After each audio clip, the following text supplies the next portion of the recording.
അപ്പോസ്തലനായ പൗലോസ് ഫിലിപ്പിയർക്ക് എഴുതിയ ലേഖനം 2-ാം അധ്യായം 6, 7, 8 വാക്യങ്ങൾ ശ്രദ്ധിക്കാം. ഫിലിപ്പിയർ 2-ാം അധ്യായം 6, 7, 8 വാക്യങ്ങൾ. അവൻ ദൈവരൂപത്തിൽ ഇരിക്കെ ദൈവത്തോടുള്ള സമത്വം മുറുകെ പിടിച്ചുകൊള്ളണം എന്ന് വിചാരിക്കാതെ ദാസരൂപം എടുത്തു മനുഷ്യ സദൃശ്യത്തിലായി തന്നെത്താൻ ഒഴിച്ച് വേഷത്തിൽ മനുഷ്യനായി വിളങ്ങി തന്നെത്താൻ താഴ്ത്തി മരണത്തോളം, ക്രൂശിലെ മരണത്തോളം തന്നെ അനുസരണമുള്ളവനായി തീർന്നു. കുറച്ച് നാളുകൾക്ക് മുൻപ് ഒരു സ്കൂളിൽ ക്രിസ്മസ് സന്ദേശം നൽകുന്നതിന് വേണ്ടി ഒരു ക്ഷണം കിട്ടി. ആ സ്കൂളിൽ ക്രിസ്മസ് സന്ദേശം നൽകുമ്പോൾ 2 ചോദ്യങ്ങളോടെയാണ് ആ സന്ദേശം ആരംഭിച്ചത്. ചോദ്യം number 1, what is special about December? ഡിസംബറിൽ ഏറ്റവും പ്രത്യേകതയുള്ള, ഡിസംബറിൽ സവിശേഷമായത് എന്താണ്? കുഞ്ഞുങ്ങൾ ഉൾപ്പെടെ എല്ലാവരും വളരെ സന്തോഷത്തോടെ പറഞ്ഞു, ക്രിസ്മസ്, ക്രിസ്മസ്. അതിങ്ങനെ ഒരു പെരുമഴ പോലെ അത് കേൾക്കാമായിരുന്നു, ക്രിസ്മസ്. എല്ലാവരും ഒരേ സ്വരത്തിൽ പറഞ്ഞു. ഒറ്റ ഉത്തരം, ക്രിസ്മസ്. രണ്ടാമത്തെ ചോദ്യം, what is special about Christmas? ക്രിസ്മസിൽ ഏറ്റവും പ്രത്യേകത ഉള്ളത് എന്താണ്? ക്രിസ്മസിൽ സവിശേഷമായത് എന്താണ്? നോക്കുമ്പോൾ ഒരുപാട് ഉത്തരങ്ങൾ. ഒരു കുട്ടി പറഞ്ഞു, ലൈറ്റാണ് പ്രത്യേകത. മറ്റൊരാൾ വിളിച്ച് പറഞ്ഞു, ഫാദർ, സാന്റാക്ലോസ്, ക്രിസ്മസ് അപ്പൂപ്പൻ. വേറൊരു കുഞ്ഞ് പറഞ്ഞു, ക്രിസ്മസ് കേക്കാണ് ഇതിൻ്റെ പ്രത്യേകത. വേറൊരാൾ പറഞ്ഞു, സ്റ്റാറാണ് പ്രത്യേകത. വേറൊരാൾ പറഞ്ഞു, ട്രീ ആണ് പ്രത്യേകത. മറ്റെവിടെയോ ശബ്ദം കേട്ടു, കരോളാണ് പ്രത്യേകത. പിന്നെയും കേൾക്കാം ശബ്ദം, കൊയറാണ് പ്രത്യേകത. ഇങ്ങനെ പറഞ്ഞു തീരാത്ത ഉത്തരങ്ങൾ, പറഞ്ഞു തീരാത്ത പ്രത്യേകതകൾ. ഈ ഉത്തരങ്ങളുടെ പ്രവാഹത്തിൽ വ്യക്തിപരമായി ഒരു സങ്കടം തോന്നി. കാരണം ഒരാൾ പോലും ക്രിസ്തു എന്നുത്തരം പറഞ്ഞില്ല. ഈ ചോദ്യം ശ്രവിച്ച നിരവധി കുഞ്ഞുങ്ങളും അധ്യാപകരും സ്റ്റാഫ് അംഗങ്ങളും ഉൾപ്പെടെ ഒരാൾ പോലും ക്രിസ്മസിൻ്റെ ഏറ്റവും വലിയ പ്രത്യേകത ക്രിസ്തുവാണ് എന്നുച്ചരിച്ചില്ല. ഒരു കുഞ്ഞു പോലും പറഞ്ഞില്ല. അതൊരു വലിയ സങ്കടമായി. എവിടെയാണ് നമുക്ക് പിഴയ്ക്കുന്നത്? എവിടെയാണ് നമുക്ക് പാളിപ്പോകുന്നത്? ക്രിസ്തുവില്ലാതെ എന്ത് ക്രിസ്മസ്?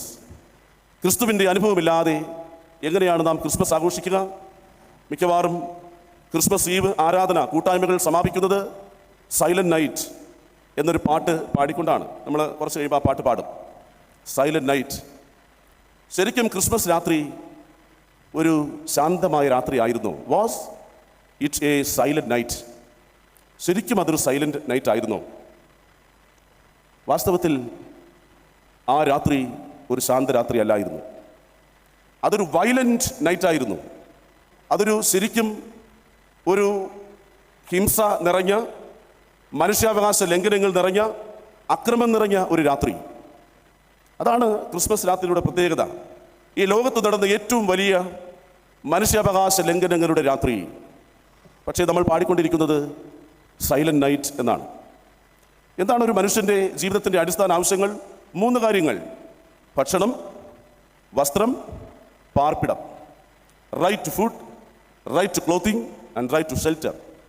ഈ 3 അടിസ്ഥാന ആവശ്യങ്ങളും നിഷേധിക്കപ്പെട്ടാണ് ക്രിസ്തു ഈ ഭൂമിയിൽ പിറവിയെടുത്തത്.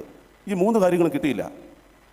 ഈ 3 കാര്യങ്ങളും മനുഷ്യപുത്രന് നിഷേധിക്കപ്പെട്ട രാത്രി. സത്യത്തിൽ it was a violent night.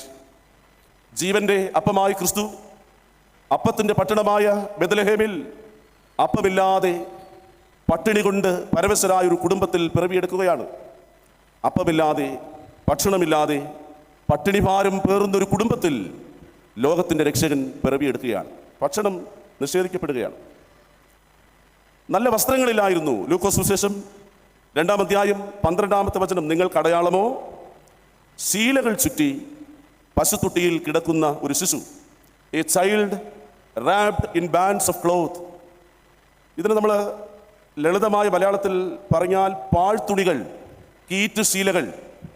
കുറച്ച് മുമ്പ് നമ്മൾ 341-ാമത്തെ പാട്ട് പാടി. ആ 341-ാമത്തെ പാട്ടിൽ ഒരു വരി ഇങ്ങനെ പാട്ടുകാരൻ എഴുതിയിട്ടുണ്ട്: പുൽക്കൂട്ടിൽ ജീർണ വസ്ത്രത്താൽ ചുറ്റപ്പെട്ടോൻ. നേരാമണ്ഡം തണുപ്പ് പരിഹരിക്കാൻ ഒരു നല്ല കമ്പിളി വസ്ത്രമില്ലാതെ, നല്ലൊരു പുതപ്പില്ലാതെ, സാമാന്യം വലിയൊരു തുണി കൊണ്ട് മൂടാൻ കഴിയാതെ വണ്ണം, പൊതിയാൻ കഴിയാതെ വണ്ണം കീറ്റുശീലകൾ, ജീർണ വസ്ത്രങ്ങൾ, പാഴ്ത്തുണികളിൽ പൊതിയേണ്ടി വരുന്ന ശിശുവിൻ്റെ അവസ്ഥയിലാണ് ഈ ലോകത്തിൻ്റെ രക്ഷകൻ പിറന്നു വീണത്. കീറ്റുശീലകളിൽ പൊതിഞ്ഞ കുഞ്ഞ്, നല്ലൊരു വസ്ത്രമില്ലായിരുന്നു. പാർപ്പിടം നിഷേധിക്കപ്പെട്ടു. ഈ കുഞ്ഞിന് പിറക്കാൻ അനുകൂലമായ അനുയോജ്യമായ ഒരു സ്ഥലവും ഒരുക്കപ്പെട്ടില്ല. ഇടം നിഷേധിക്കപ്പെട്ടു. സത്രത്തിൽ സ്ഥലമില്ല, വഴിയമ്പലത്തിൽ സ്ഥലമില്ല. അങ്ങനെയെങ്കിൽ ഈ യേശുവിനെ നമുക്കിങ്ങനെ വിളിക്കാം: ജീവിതത്തിൻ്റെ അടിസ്ഥാന ആവശ്യങ്ങൾ, ഭക്ഷണവും വസ്ത്രവും പാർപ്പിടവും നിഷേധിക്കപ്പെട്ട അനുഭവത്തിലാണ് മനുഷ്യാവകാശ ലംഘനങ്ങളുടെ രാത്രി. അതാണ് ഈ ക്രിസ്മസ് രാത്രിയുടെ പ്രത്യേകത. എന്തുകൊണ്ടായിരിക്കാം ക്രിസ്തു അങ്ങനെ പിറവിയെടുത്തത്? ഈ ശാന്തരാത്രിക്ക് പകരം ഒരു ഭീകര രാത്രിയുടെ അന്തരീക്ഷത്തിൽ എന്തുകൊണ്ടായിരിക്കാം ക്രിസ്തു ഈ ഭൂമിയിൽ പിറവിയെടുത്തത്? ഇങ്ങനെയൊക്കെ വയലൻ്റ് രാത്രിയുടെ സാഹചര്യങ്ങളാണെങ്കിലും ആ രാത്രി കൊണ്ട് നമുക്കൊക്കെ ഒരു സമാധാനം കൈവന്നു. അതാണ് ക്രിസ്മസ്.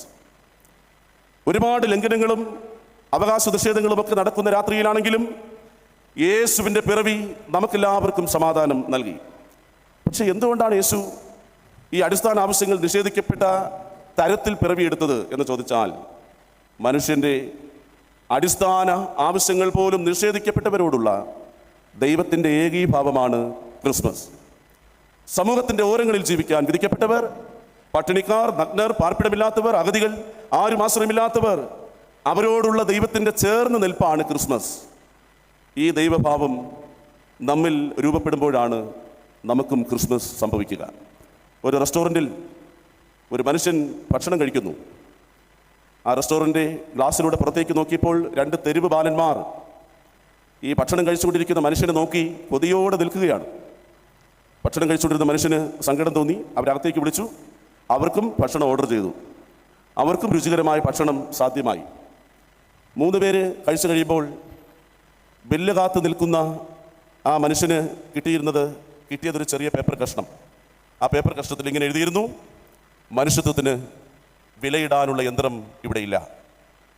മനുഷ്യത്വത്തിന് വിലയിടാനുള്ള യന്ത്രം ഇവിടെയില്ല. This is the message of Christmas. This is the spirit of Christmas.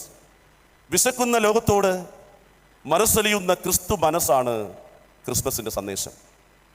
ആരൊക്കെയോ വിശക്കുന്നുണ്ട്. സ്നേഹത്തിന് വേണ്ടി, പരിഗണനയ്ക്ക് വേണ്ടി ആരെങ്കിലും കുറച്ചു നേരം വന്നിരുന്ന് സംസാരിച്ചിരുന്നെങ്കിൽ, ഈ രോഗത്തിൽ എൻ്റെ മക്കൾ എൻ്റെ അടുത്ത് വന്നിരുന്നെങ്കിൽ, എൻ്റെ നെറ്റിയിൽ തലോടിയിരുന്നെങ്കിൽ, എൻ്റെ പ്രിയപ്പെട്ടവരാരെങ്കിലും എന്നോട് ചേർന്നിരുന്നിരുന്നെങ്കിൽ, എൻ്റെ സംസാരം ഒന്ന് ശ്രദ്ധിച്ചിരുന്നെങ്കിൽ. ആരൊക്കെയോ വിശക്കുന്നുണ്ട്. ആ വിശപ്പിനെ ശമിപ്പിക്കാനുള്ള പ്രയത്നമാണ് ക്രിസ്മസിൽ സംഭവിക്കേണ്ടത്. ഏറ്റവും എളിയവനായി, ഏറ്റവും താഴ്മ ധരിച്ച്, ഏറ്റവും താഴ്ന്ന നിലയിൽ സാധാരണ മനുഷ്യരോട് ഏകീഭവിച്ചതാണ് ക്രിസ്മസ്. എന്താണ് ക്രിസ്മസ് എന്ന് ചോദിച്ചാൽ, ഒറ്റ വാചകത്തിൽ ഇങ്ങനെ പറയാം: ദൈവം മനുഷ്യനാകാൻ തീരുമാനിച്ചതാണ് ക്രിസ്മസ്. ദൈവം മനുഷ്യഭാവം കൈവരിച്ചതാണ് ക്രിസ്മസ്. മനുഷ്യരോട് ഏകീഭവിച്ചതാണ് ക്രിസ്മസ്. വസ്ത്രമില്ലാത്തവരെയും, പാർപ്പിടമില്ലാത്തവരെയും, ഭക്ഷണമില്ലാത്തവരെയും, ജീവിതത്തിൽ ഒറ്റപ്പെട്ടു പോയവരെയും, പല കാരണം കൊണ്ട് നിലവിളിച്ചും നൊമ്പരപ്പെട്ടും ജീവിതത്തിലൊരു ലക്ഷ്യവുമില്ലാതെ, ഒരു പ്രതീക്ഷയുമില്ലാതെ വലയുന്നവരോടുള്ള ഐക്യദാർഢ്യമാണ്, ദൈവത്തിൻ്റെ ചേർന്ന് നിൽപ്പാണ് ക്രിസ്മസ്. അങ്ങനെ ഒരു മനുഷ്യൻ നമ്മുടെ നാട്ടിലും നടന്നിട്ടുണ്ട്. മഹാത്മാഗാന്ധി. ഇന്ന് അദ്ദേഹത്തിൻ്റെ പേരുകൾ വെട്ടി മാറ്റുകയാണ്. അദ്ദേഹം അർദ്ധനഗ്നനാണ്. പൂർണ്ണമായി വസ്ത്രം ധരിക്കാത്ത മഹാത്മാഗാന്ധി അദ്ദേഹം പറയൂ: എൻ്റെ രാജ്യത്തിൽ, ഈ രാജ്യത്തിലെ എല്ലാവർക്കും വസ്ത്രം കിട്ടുന്നിടത്ത്, എല്ലാവരുടെയും ശരീരം പുതയ്ക്കുമാറ് വസ്ത്രം സാധ്യമാകുന്നിടത്തെ ഞാൻ പൂർണ്ണമായി വസ്ത്രം ധരിക്കൂ എന്ന് ഈ സാധാരണക്കാരുടെ ഇടയിലേക്ക് നടന്നുപോയൊരു മനുഷ്യൻ. ഫാദർ ഡേവിസ് ചെറമേൽ, അദ്ദേഹത്തെ നമുക്ക് എല്ലാവർക്കും അറിയാം. ഫാദർ ഡേവിസ് ചെറമേൽ അദ്ദേഹം ഒരിക്കൽ ഒരു ഫെറോന പള്ളിയിൽ, സാമാന്യം അംഗങ്ങളൊക്കെ ഉള്ള ഒരു പള്ളിയിൽ ശുശ്രൂഷ ചെയ്തൊരു അനുഭവം സോഷ്യൽ മീഡിയയിൽ പങ്കുവച്ചിട്ടുണ്ട്. അദ്ദേഹം ശുശ്രൂഷ ചെയ്ത ആ ഇടവക, ആ പള്ളി ലക്ഷങ്ങൾ ചെലവഴിച്ചാണ് ക്രിസ്മസ് അലങ്കാരങ്ങളും പുൽക്കൂടും നക്ഷത്ര വിസ്മയങ്ങളും ഒക്കെ അവർ ചെയ്യാറ്. ഒരുപാട് ലക്ഷങ്ങൾ ചെലവഴിച്ച് ചെയ്യാറുണ്ട്. ഒരിക്കൽ അദ്ദേഹത്തിൻ്റെ പള്ളിയിൽ പറഞ്ഞു: സമീപത്ത് എനിക്കൊരു ചാപ്പലുണ്ട്, ആ ചാപ്പലും നടത്തുന്നത് ഞാനാണ്. ആ ചാപ്പലിൽ അവിടെയും ഇതേപോലെയുള്ള പുൽക്കൂടും ക്രിസ്മസ് വെളിച്ചങ്ങളും നക്ഷത്രങ്ങളും ഒക്കെ ചെയ്യണം എന്നൊരാഗ്രഹമുണ്ട്. അതുകൊണ്ട് അടുത്ത വർഷത്തെ പുൽക്കൂട് അവിടെയും കൂടി സാധ്യമാകാൻ നിങ്ങളൊരു 3 ലക്ഷം രൂപ സംഘടിച്ചു തരണം. ഡേവിസ് ചിറമേൽ അച്ഛനാണ്. ആളുകൾക്ക് വലിയ വിശ്വാസം, അവരെല്ലാം സമ്മതിച്ചു. 3 ലക്ഷം രൂപ കൊടുത്തു. എന്നിട്ട് ഈ പുൽക്കൂട് കാണാൻ വേണ്ടി ഫെറോന പള്ളിയിലെ ആളുകളെയും വിളിച്ചുകൊണ്ട് അദ്ദേഹം നടത്തുന്നൊരു യാത്രയുണ്ട്. ആ ചാപ്പലിൽ എത്തുന്നതിന് മുൻപ് ഒന്ന് വഴിമാറി സഞ്ചരിക്കുന്നു. വഴിമാറി സഞ്ചരിച്ച് ചെന്ന് നിൽക്കുന്നത് ഒരു കുഞ്ഞ് പുതിയ വീട്ടിൻ്റെ മുൻപിലാണ്. അച്ഛൻ പറഞ്ഞു, ഈ വർഷത്തെ പുൽക്കൂടാണ് ഈ വീട്. ഭർത്താവ് നഷ്ടപ്പെട്ടു പോയൊരമ്മ, അപ്പൻ നഷ്ടപ്പെട്ടു പോയ കുഞ്ഞുങ്ങൾ, ആരോരും ആശ്രയമില്ലാതെ ഏതൊക്കെയോ ഇടങ്ങളിൽ അസ്തമിക്കാൻ സാഹചര്യമുണ്ടായിരുന്നൊരു കൊച്ചു കുടുംബം.